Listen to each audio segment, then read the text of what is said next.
घने जंगल में अर्जुन धनुष और तीर लिए शिकार की तलाश में घूम रहा था। उसकी नजरें पेड़ों और झाड़ियों के बीच लगातार शिकार को ढूंढ रही थीं। तभी उसकी नजर एक सुंदर हिरण पर पड़ी। रुक जाओ, रुक जाओ, रुक जाओ, मुझे मत मारो। मेरा एक परिवार है, मेरे बच्चे भूखे हैं, मैं उनके लिए खाना लेने आया हूँ। अगर मैं घर नहीं पहुँचा तो मेरे बच्चे अनाथ हो जाएंगे। अर्जुन ने तुरंत धनुष नीचे कर लिया। वो पक्षियों और जानवरों की भाषा समझता था, इसी वजह से गांव वाले उसे विचित्र शिकारी कहते थे। ठीक है, चलो, मैं कभी किसी भूखे जानवर का शिकार नहीं करता। जाओ, लौट जाओ तुम। अर्जुन की बात सुनते ही हिरण तेजी से दौड़ा और उसकी आंखों के सामने से ओझल हो गया।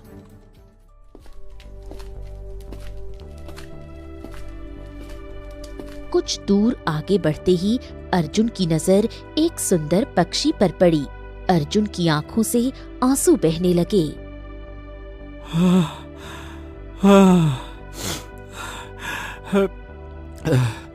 क्या करूं? कसम से कह रहा हूं कि मैं इसे मारना तो नहीं चाहता, लेकिन मारे बिना भी रह नहीं सकता। अगर आज मैं राजमहल शिकार लेकर नहीं पहुंचा तो राजा विक्रम क्रोधित हो जाएंगे। माफ करना प्रभु, माफ करना। भारी मन से अर्जुन ने धनुष से तीर छोड़ दिया। तीर सीधे पक्षी के शरीर में धंस गया। पक्षी फड़फड़ाता हुआ पेड़ से नीचे गिर गया। अर्जुन धीरे धीरे वहां पहुंचा।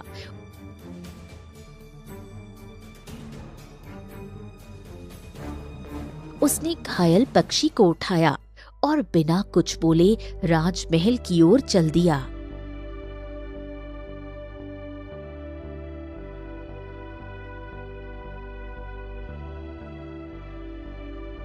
राजा विक्रम राज दरबार में बैठा हुआ था। तभी अर्जुन वहां पहुंचा। आओ आओ आओ आओ आओ आओ भाई अर्जुन, आओ आओ आओ। अरे भाई, हम तुम्हारा बड़ी बेसब्री से इंतजार कर रहे थे। और तुम तो जानते ही हो, जब तक हम मांस नहीं खाते, ओए होए होए होए होए, हमें तो कुछ अच्छा ही नहीं लगता है। चलो जल्दी से बताओ, क्या है तुम्हारे पास ताजा ताजा कड़क कड़क स्वादिष्ट? क्या लेकर आए हो आज, बताओ। अर्जुन ने पक्षी राजा विक्रम के सामने रख दिया। आहा, पक्षी, वाह वाह वाह वाह भाई, पक्षियों का मांस तो हम शुरू से ही बहुत पसंद करते हैं। राजा ने एक नौकर की ओर इशारा किया। नौकर पक्षी को लेकर वहां से चला गया। राजा विक्रम ने कुछ सोने के सिक्के अर्जुन के सामने फेंक दिए। सुनो, ये लो। और सुनो, अरे भाई थोड़ा मुस्कुराओ, राजा से मिलकर पूरी प्रजा खुश हो जाती है और तुम यूं मुंह लटका के खड़े हो। चलो खुश होकर जाओ मुस्कुराते हुए, और हाँ, कल दूसरा शिकार जरूर लेकर लौटना। हाँ महाराज, बात यह है कि अब मैं शिकार नहीं करना चाहता। हो, फिर से वही बात। अरे तुम हर दिन यही बात कहते हो, और तुम्हें तो मेरा जवाब पता ही है मैं क्या कहता हूँ। महाराज, आपके राज्य में बेशुमार शिकारी हैं। आप मेरे ही पीछे क्यों पड़े रहते हैं?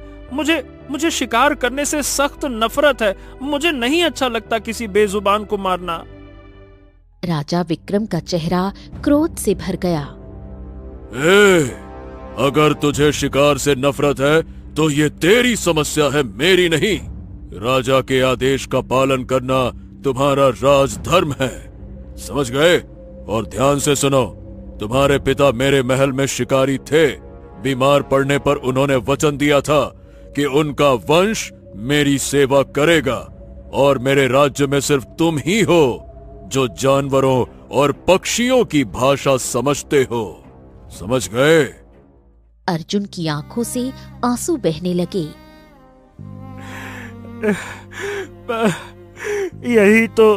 यही तो मेरा सबसे बड़ा दुख है महाराज। मैं उनके दुख को सुनता हूँ ना, फिर भी मुझे उनका शिकार करना पड़ता है। मुझसे तीर नहीं चलाया जाता। मेरा मन बहुत दुखी होता है। आप मेरी तकलीफ नहीं समझ सकते, मेरी बात समझिए। राजा विक्रम और अधिक क्रोधित हो गया। हो, कौन सी तकलीफ? अरे भाई, तुम्हारे काम के बदले में मैं तुम्हें रोज सोने के सिक्के देता तो हूँ। अब क्या तुम्हारे लिए राज्य न्यौछावर कर दूं? तकलीफ तकलीफ तकलीफ। कान खोलकर मेरी बात सुन लो। आइंदा इस विषय में मुझसे बात मत करना। अगर तुमने अपनी मनमानी की तो मैं तुम्हारे पूरे गांव को तबाह कर दूंगा। जाओ, निकलो यहां से। अर्जुन चुपचाप राज दरबार से बाहर निकल गया।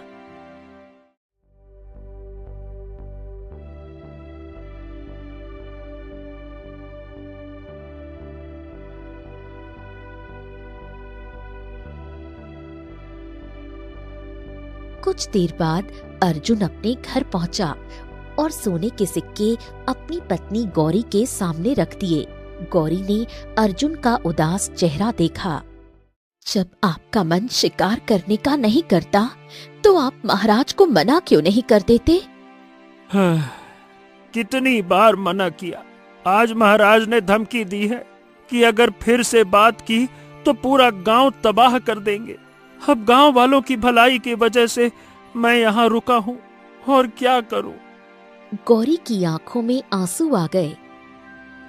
चिंता मत कीजिए, एक दिन सब ठीक हो जाएगा। अर्जुन चारपाई पर बैठ गया। पता नहीं वो दिन कब आएगा गौरी। अरे रोज मासूम और बेजुबान पक्षियों और जानवरों की जान ले लेकर मैं थक चुका हूँ। अब तो मुझे खुद से भी घृणा होने लगी है। मतलब मैं कितना बुरा इंसान हूँ कि मैं अर्जुन की आंखों से आंसू गिरने लगे। अगली सुबह अर्जुन नींद से उठा और चुपचाप जंगल की ओर चल पड़ा।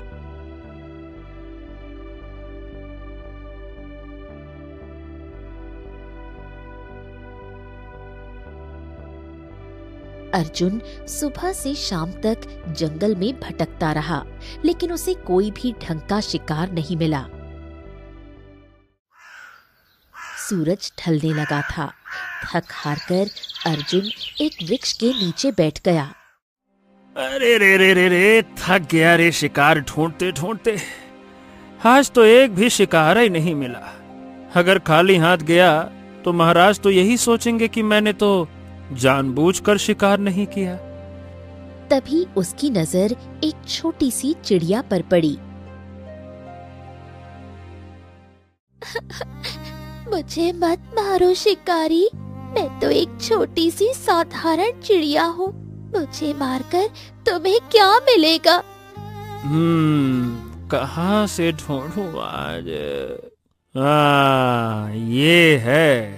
ओ चिड़िया रानी, मैं समझता हूँ, लेकिन मैं क्या बताऊँ तुम्हें, मारना मेरी मजबूरी है। ऐसी भी क्या मजबूरी है तुम्हारी? अर्जुन ने सारी घटना चिड़िया को बता दी।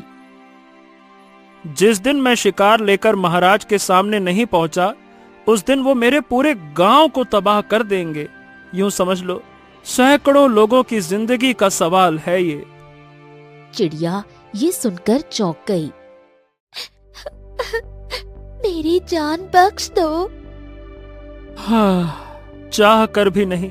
शाम हो गई है, अब मैं कहाँ नया शिकार ढूंढूंगा। महाराज मेरा इंतजार कर रहे होंगे। माफ करना चिड़िया रानी, माफ करना। यहाँ से कुछ दूर एक तालाब है। उस तालाब में एक बहुत सुंदर बगुला रहता है। उसी का शिकार कर लो। मेरे जैसी छोटी चिड़िया को मारकर महाराज को कितना मांस मिलेगा? अर्जुन गहरी सोच में डूब गया। चलो ठीक है, मैं तुम्हें छोड़ता हूँ। ठीक है। चिड़िया उड़कर वहां से चली गई। अर्जुन तुरंत चिड़िया द्वारा बताई दिशा में चल पड़ा।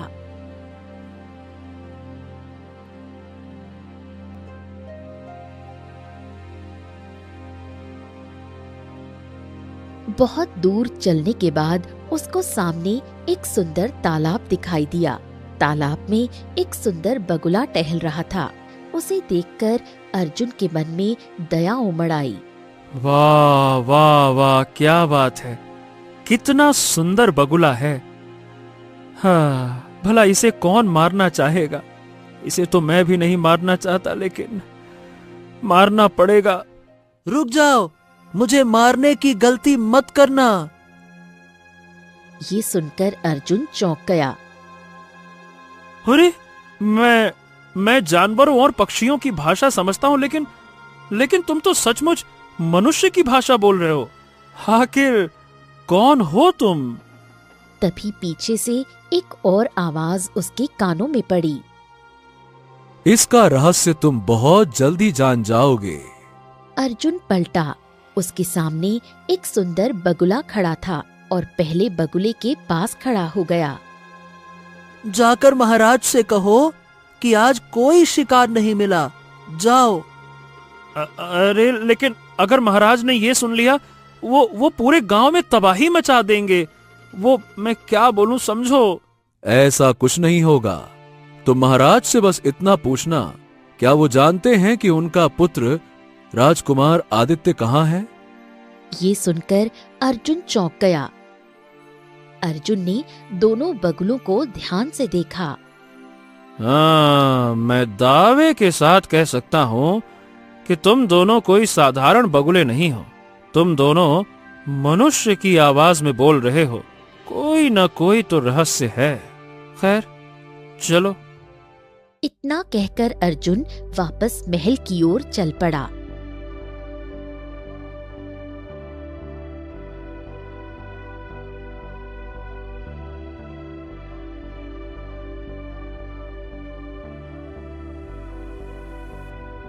अर्जुन को खाली हाथ देखकर राजा विक्रम चौंक गया। अरे, ये क्या बात हुई अर्जुन? आज तुम खाली हाथ लौट आए? क्यों? तुमने शिकार नहीं किया ना? अर्जुन ने सारी घटना राजा को बता दी। महाराज, मैं उन दोनों बगुलों में से किसी एक का शिकार करना चाहता था, लेकिन उनकी बात सुनकर मेरे हाथ रुक गए और वो दोनों मनुष्य की भाषा में बोल रहे थे। महाराज। राजा विक्रम क्रोधित हो गया। ओहो, ये फालतू की बातें बकवास मत करो। मुझे लगता है कि उन दोनों बगुलों ने तुम्हें मूर्ख बना दिया और तुम यहाँ मूर्ख बनकर चले आए। क्योंकि तुम जानवरों और पक्षियों की भाषा समझते हो, इसीलिए तुम्हें लगा होगा कि वो इंसानों की भाषा में बात कर रहे हैं। हाँ हाँ हाँ महाराज, मैं जानवरों और पक्षियों की भाषा समझता हूँ, लेकिन वो अपनी ही भाषा में बोलते हैं तो मैं समझता हूँ। महाराज, आज तालाब में मुझे जो दो बगुले मिले ना, वो सचमुच में जैसे आप बोलते हैं, जैसे मैं बोलता हूँ, इंसानी भाषा में बोल रहे थे, जानवरों की भाषा में नहीं। राजा विक्रम का क्रोध और बढ़ गया। ओह, मैंने अपने पुत्र राजकुमार आदित्य को सोनपुर राज्य के राजा भैरव से मिलने भेजा है। वो वही है, समझ गए? तभी मंत्री दरबार में आया और धीरे से बोला। महाराज, अभी गुप्तचर से सूचना मिली है महाराज। कैसी सूचना? राजकुमार आदित्य सोनपुर राज्य पहुंचे ही नहीं हैं। हाँ, राजा भैरव ने स्वयं ये संदेश भिजवाया है आप तक। मंत्री चला गया। राजा विक्रम के माथे पर चिंता की रेखाएं उभर आईं। हाँ? अरे, अब अगर हमारा पुत्र राजकुमार आदित्य सोनपुर नहीं पहुंचा, तो फिर वो गया कहाँ? अर्जुन गहरी सोच में डूब गया। वही तो महाराज, इस रहस्य का उत्तर वही दोनों बगुले दे सकते हैं। कल मैं फिर से जाऊंगा और उनसे बात करूंगा। हाँ हाँ, ठीक है ठीक है ठीक है। अब हम भी तुम्हारे साथ चलेंगे, ठीक है? नहीं नहीं नहीं नहीं नहीं नहीं महाराज, मैं अकेला जाऊंगा पहले, और जरूरत पड़ी तो आपको भी बाद में साथ में ले चलूंगा। पहले मुझे तो जाने दीजिए। दरबार में सन्नाटा छा गया और रहस्य अब और गहराता जा रहा था। इतना कहकर अर्जुन महल से बाहर चला गया। राजा विक्रम चिंतित अवस्था में अपने राज दरबार में बैठा रहा। उसका मन बार बार अपने पुत्र की ओर जा रहा था। अगली सुबह अर्जुन उसी तालाब के पास पहुंचा। क्या आज भी तुम हमारा शिकार करने आए हो? अर्जुन ने दूसरे बगुले की ओर देखा, वही जिसने कल राजकुमार के बारे में बात की थी। नहीं नहीं नहीं, आज ये शिकार करने नहीं आया। आज ये उस प्रश्न का उत्तर लेने आया है जो मैंने कल इससे पूछा था। क्यों, सही कहा ना मैंने? क्या तुमने अपने राजा से उसके पुत्र के बारे में बात की? हाँ हाँ हाँ, मैंने बात की। पहले तो महाराज ने विश्वास नहीं किया, लेकिन बाद में गुप्तचर से उन्हें सूचना मिली कि उनका पुत्र तो जहां होना चाहिए था वहां पहुंचा ही नहीं। अब बताओ कि राजा विक्रम का पुत्र है कहां? दूसरा बगुला जोर से हंस पड़ा।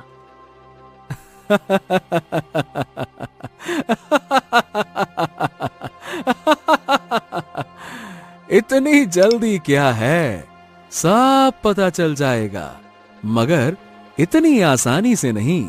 यहां से दाहिनी दिशा में चले जाओ, बहुत दूर एक पहाड़ी मिलेगी। उस पहाड़ी पर एक साधु महाराज तपस्या में लीन रहते हैं। राजकुमार का रहस्य वही बताएंगे। देख क्या रहे हो, जाओ।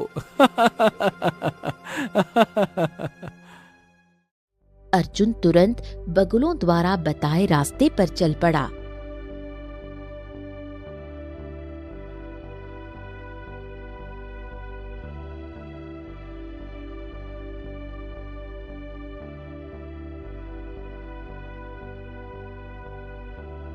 बहुत दूर पैदल चलने के बाद उसे एक ऊंची पहाड़ी दिखाई दी।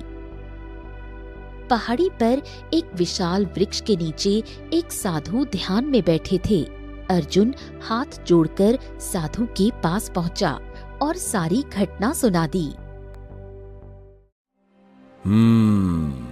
मुझे पता है कि राजा विक्रम का पुत्र कहां है, लेकिन मैं ये तुम्हें क्यों बताऊं? अपने राजा को यहां लेकर आओ, जाओ। अर्जुन बिना कुछ कहे वापस महल की ओर लौट गया।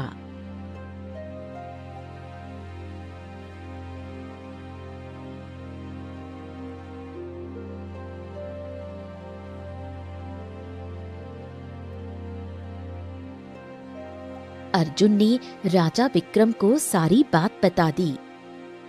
हाँ हाँ, तो ठीक है, चलो, हम अभी चलने के लिए तैयार हैं। अभी चलो चलो।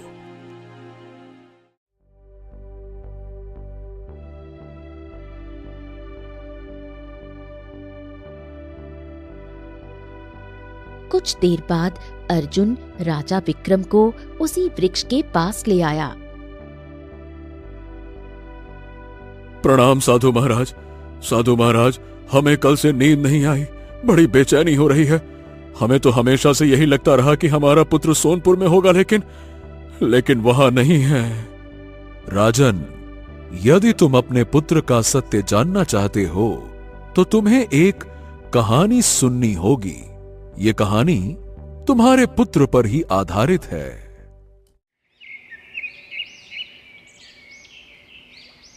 कुछ समय पहले राजकुमार आदित्य घोड़े पर सवार होकर सोनपुर की ओर जा रहा था। घने जंगल से गुजरते समय उसे तेज प्यास लगी। अरे बाप रे, काश यहाँ कोई तालाब होता। तभी उसकी नजर दूर एक तालाब पर पड़ी।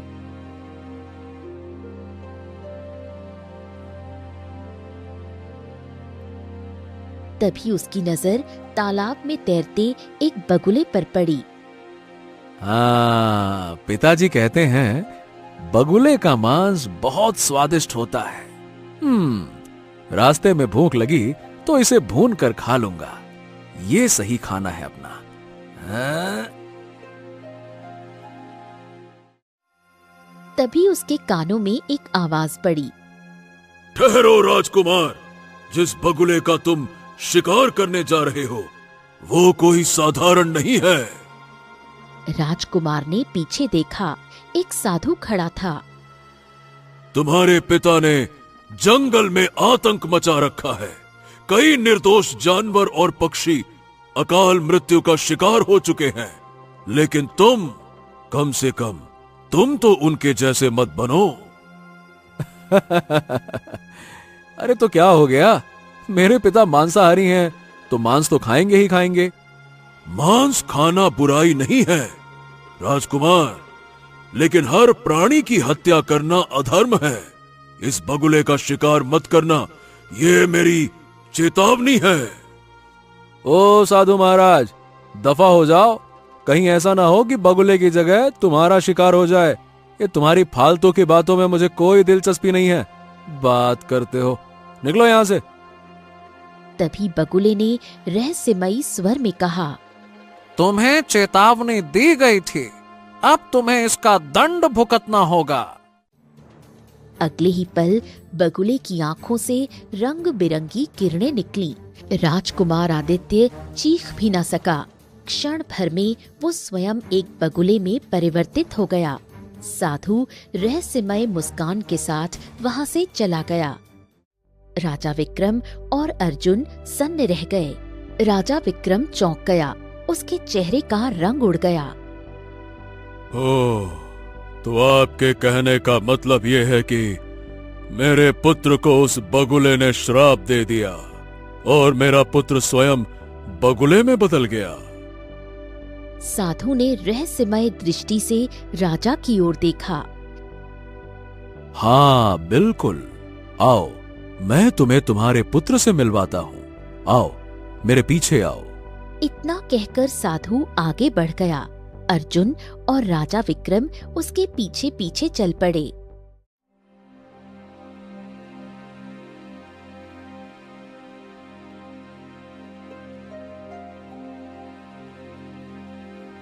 कुछ ही देर बाद वो उसी तालाब के पास पहुंचे जहां दो सफेद बगुले तैर रहे थे।